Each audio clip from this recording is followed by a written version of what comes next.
Hi hello नमस्ते जी, सत श्री अकाल, अस्सलाम वालेकुम मियाँ। देखो, मेरे लिए तो खुद के लिए ये एक बहुत बड़ी बात है कि भाई उर्तुल गाजी के पीछे लोग ऐसे बावड़े होके पागल क्यों हो रखे हैं। मतलब हर कोई इस सीरीज के लिए बिल्कुल कट्टरता से देखता है और होश खो बैठता है इसके अंदर। अब मैंने आपको ये बोला था कि मैं जब तक 10-15 रिएक्शन उर्तुल गाजी के कर ना लूं तब तक मैं देखूंगी नहीं, क्योंकि मेरे भी तो दिमाग में एक हाइप क्रिएट होनी चाहिए ना कि भाई ऐसा क्या है क्या इसके अंदर। ये राज जानेंगे कि भाई उर्तुल गाजी पहली बात तो है क्या और लोग क्यों इस सीरीज के पीछे पागल है।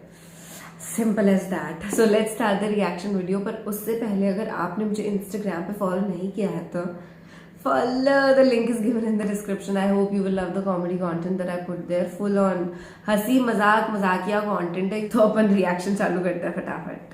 यस, बिस्मिल्लाहिर्रहमानिर्रहीम। ये मेरे को थीम सॉन्ग फेवरेट है मेरा। Love it. अस्सलामुअलैकुम दोस्तों, मेरा नाम आसिफ खान और आप देख रहे हैं इंडियन मुस्लिम। अर्तगरल बस एक ड्रामा नहीं, ये एक तिलिस्म है जो जहनों को जकड़ लेता है। अर्तगरल गाजी इस्लाम का वो शानदार सिपाही था जिसने सलीबियों और मंगोलों की नींदें हराम कर डाली थी। और आज के यहूदी और सलीबी इस ड्रामे से कितना बौखलाए हुए हैं, इसका अंदाजा इस बात से लगाया जा सकता है कि न्यूयॉर्क टाइम्स ने इस ड्रामे को तुर्की का सॉफ्ट एटम बॉम्ब कहा है। वो कहते हैं कि तैयब अर्दगान इस ड्रामे के जरिए मुसलमानों को वरगला रहा है, मगर हकीकत यह है कि अर्तगरल ड्रामे ने आज मुसलमानों को जगा दिया है। अर्तगरल गाजी जैसे जाबाज सिपाही को देखकर आज का मुसलमान अपने सुनहरे माजी को देख पा रहा है। कौन था ये अर्तगरल गाजी? आखिर इसकी इतनी चर्चा क्यों हो रही है? दरअसल मामला शुरू होता है 13वीं सदी से, जब चंगेज खान की मंगोली सेना पूरी दुनिया में लूट मार करती हुई मुसलमानों और यूरोप के कई मुल्कों को फतह कर रही थी। मंगोल ऐसे वहशी दरिंदे थे जो जहां भी जाते खून की नदियां बहा देते थे। ना बच्चों बूढ़ों का लिहाज, ना औरतों को छोड़ते थे। हर जगह तबाही फैलाना इनका मकसद था। जब ये मंगोल ख्वारिज्म के इलाके तक पहुँचे तो यहाँ एक कबीला था जो इस इलाके को छोड़कर वहाँ से भागा। उस कबीले का नाम था काई कबीला। इस कबीले का सरदार था सुलेमान शाह। सुलेमान शाह के 4 बेटे थे। तीसरे नंबर का बेटा था अर्तगल गाजी। और ये ड्रामा या सीरीज इसी जाबाज हस्ती पर बना है। सल्जूकी सल्तनत की शहजादी हलीमा सुल्तान और उसके भाई और बाप को ईसाइयों ने कैद कर लिया था। जंगल के रास्ते से जब ईसाई इनको महल ले जा रहे थे तब ये लोग अर्तगरल गाजी के हत्थे चढ़ गए। अर्तगरल ने शहजादी हलीमा और उसके बाप और भाई को ईसाइयों से छुड़वा लिया। बस यहीं से शुरुआत होती है इस जाबाज दिलेर हीरो अर्तगरल गाजी की। इस घटना के बाद काई कबीले पर ईसाइयों की तरफ से तरह तरह की परेशानियां आने लगी, मगर अर्तगरल गाजी ने बड़ी दिलेरी से हर परेशानी को दूर कर डाला। अर्तगरल गाजी का दिलेरी वाला काम था ईसाइयों के उस किले को फतह करना जहां से मुसलमानों के खिलाफ साजिशें तैयार होती थी। इन ईसाइयों को उस वक्त नाइट टेम्पलर्स कहा जाता था।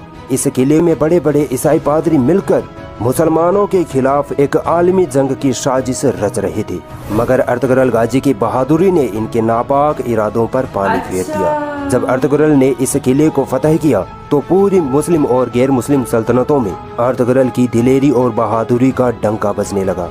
यहाँ से अर्तगरल नाम का एक ऐसा तूफान उठा कि दुश्मनाने इस्लाम इस तूफान में उड़ते चले गए। दरअसल बात यह है कि इस ड्रामे के जरिए मुसलमानों की बुज़दिली और एहसास कमतरी को खत्म किया जा रहा है।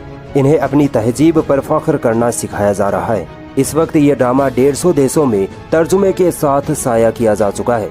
मेरी नज़र में ये ड्रामा इस्लामी इनकलाब का एक अजीम दाई है और मुस्लिम नौजवानों को ये ड्रामा जरूर देखना चाहिए। डेली मोशन पर आपको पहला सीजन उर्दू में मिल जाएगा जिसके 75 एपिसोड हैं। बाकी अब पाकिस्तान के PTV ने सिरे से इस ड्रामे की उर्दू डबिंग शुरू कर दी है। YouTube पर आपको मिल जाएगी। एक बार दरियाए फरात को पार करते हुए काई कबीले के सरदार सुलेमान शाह दरिया में डूबकर इंतकाल कर गए। इसके बाद कबीले वालों ने अर्तगरल गाजी को अपना सरदार चुन लिया, क्योंकि अर्तगरल गाजी जैसा जहीन बहादुर निडर इंसान कबीले में और कोई न था। अर्तुगरुल की सरदारी में काई कबीले ने तुर्की के अनातोलिया की तरफ रुख किया। अर्तुगरुल के 2 भाई इससे अलग हो गए, जबकि अर्तुगरुल अपने छोटे भाई के साथ सफर पर निकल पड़ा। बीच सफर में अर्तुगरुल ने देखा कि 2 सेनाएं जंग कर रही हैं। एक सेना बड़ी कमजोर और जंग हारने की कगार पर आ पहुंची थी, तो अर्तुगरुल ने हारती हुई सेना का साथ दिया। ये जंग थी सल्जूकी सल्तनत और मंगोलों के बीच। मगर ये बात अर्तुगरुल को नहीं पता थी। मंगोलों की फौज अलाउद्दीन की सल्जूकी फौज को शिकस्त देने ही वाली थी कि अचानक अर्तुगरुल अपने 404 बहादुर फौजियों के साथ सल्जूकी फौज में मिल गए और मंगोलों को इस कदर मारा कि मंगोल अपने ही लोगों की लाशें मैदान में छोड़कर भाग गए। अलाउद्दीन कुछ देर पहले मंगोलों के हाथों अपनी शिकस्त यकीनी समझ रहा था, मगर अर्तुगरुल की मदद से इतना खुश हुआ कि अर्तुगरुल को शहर अंगोरा या अंकारा के करीब जागीर अता कर दी। अर्तुगरुल एक बेमिसाल और समझदार सरदार था, जिसकी समझदारी दुनिया के कोने कोने में फैल गई थी।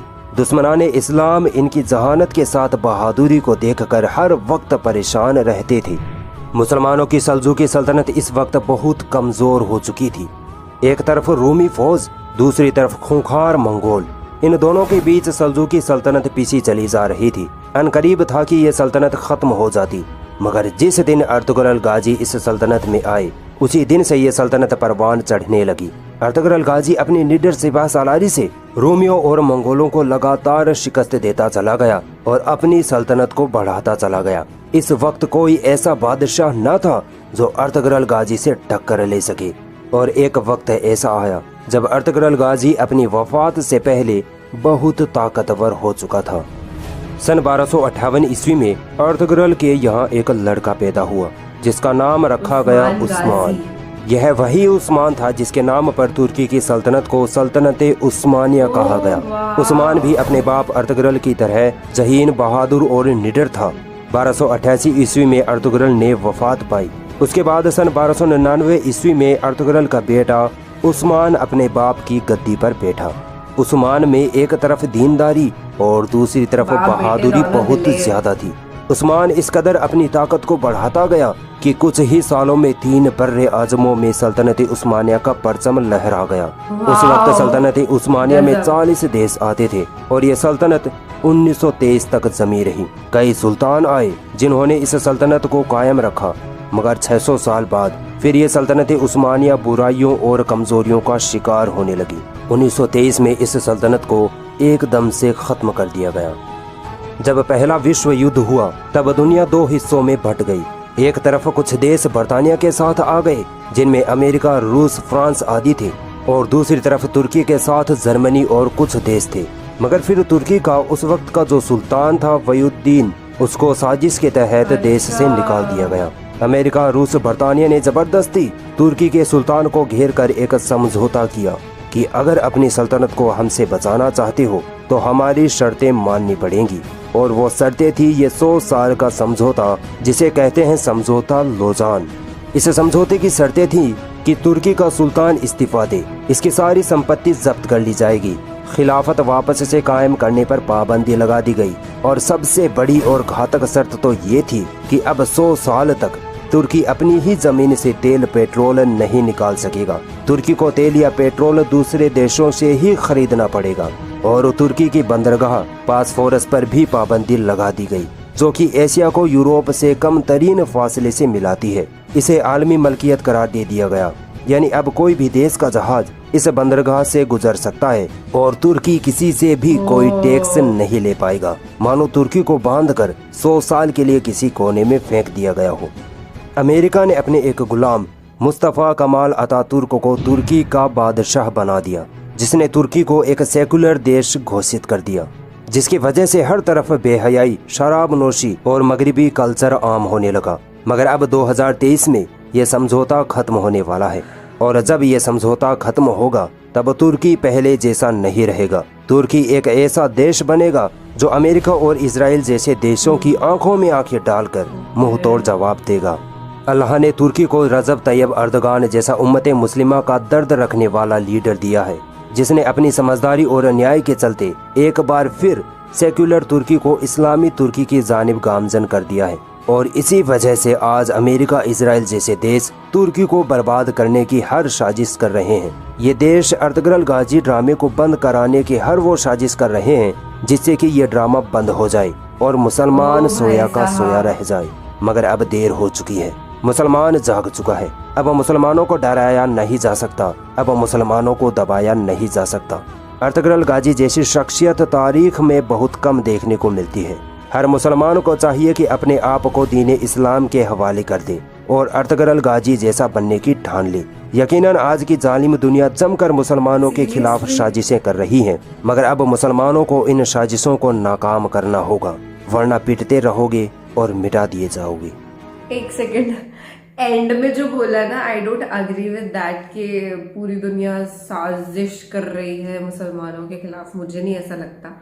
मतलब मैं तो एक हिंदू हूँ और मैं हिंदुओं के बोल रही हूँ कि I have lots of Muslim friends and we are so happy together. See, मैं एक हिंदू और मैं आपकी भी फ्रेंड हूँ, हो सकता है आप भी मुस्लिम है, एंड इट डजंट मैटर यार। I respect all religions, specially a person like Ertugrul Ghazi. Oh my God, ये और उनके बेटे दोनों ही बहुत दिलेर थे, दोनों ही बहुत ह्यूज थे। इतना मतलब इतना सब कुछ एक इंसानी लाइफ में कर पाना is a real difficult task for a person to do. बहुत मुश्किल से, मतलब करोड़ों खरबों में कोई एक इंसान होता है जो ऐसा होता है अर्तुगरुल गाजी जैसा। और ये तो खाली एक सीरीज नहीं है बॉस, ये तो पूरा का पूरा एक अध्याय है दुनिया के अंदर। क्योंकि एक सीरीज होती है ना तो वो एक बस ड्रामा बन के खत्म हो जाती है, पर ये रियलिटी पे बेस्ड है और बहुत सारे लोगों को इससे मिर्ची लग रही है। ये बात मुझे देख करके बड़ा मतलब फील हुआ कि लोग लिटरली चाहती हैं कंट्रीज, इस्लामोफोबिक कंट्रीज जो एक्चुअली इस्लाम के दुश्मन हैं, वो चाहते हैं कि ये सीरीज फटाक से बंद हो जाए, क्योंकि इसमें मुस्लिम्स की जो इमेज है वो बहुत ज्यादा हीरोइक तरीके से पोर्ट्रे करी गई है, जो कि है भी। So I will suggest every one who is watching this video, आप देखिए जाकर के इस सीरीज को। मुस्लिम हो, नॉन मुस्लिम हो, सिख हो, ईसाई हो, डजंट मैटर। अगर आपको बहुत अच्छा सा कंटेंट देखना है रियलिटी पे बेस्ड, तो you should watch this series. That is it for today. Thank you so much for watching this reaction video. आप मुझे चाहे तो इंस्टाग्राम पे फॉलो कर सकते हैं, वहां पे I will give update on, मतलब विल क्या, मतलब मैं देती हूँ रोज updates in form of stories and reels and post. और मेरा एक और यूट्यूब चैनल है, वहां पे मैं कॉमेडी कंटेंट क्रिएट करती हूँ, उसका भी लिंक डिस्क्रिप्शन में है, तो दोनों चैनल्स को एक बार चेकआउट जरूर करिएगा। दिस इज किलाया react signing off. Bye bye.